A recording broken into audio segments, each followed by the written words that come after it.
Good morning sa Tatay RGTV, no? This morning, I will teach you how to make splice to 3-strand rope. There we go, guys. Sana magustuhan nyo. First, we will i-arrange muna natin ng ganito. Ganito, no?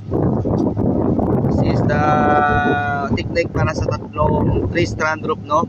And we will make a big eye, no? For put to the boy. This is okay, no? First, like this, no? Na ganyan na, nakaposisyon ng ganyan. Tapos, iti-twist natin yung isa.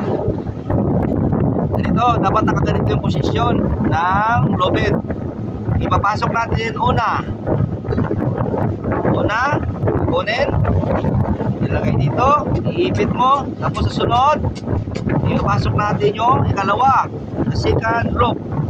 Then, kunin, ilagay dito.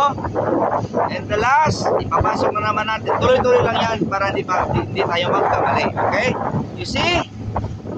Pagkatapos dyan, balik naman tayo dito sa una nating pinasok. The first rope, no? Yan. Like that. Second. Just again. Very simple, no? Very simple, guys. You see? Last. Make better, no? Para matibay.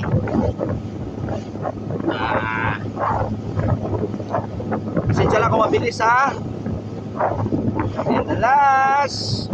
Perfect. You see? Very good. Thank you for watching. Please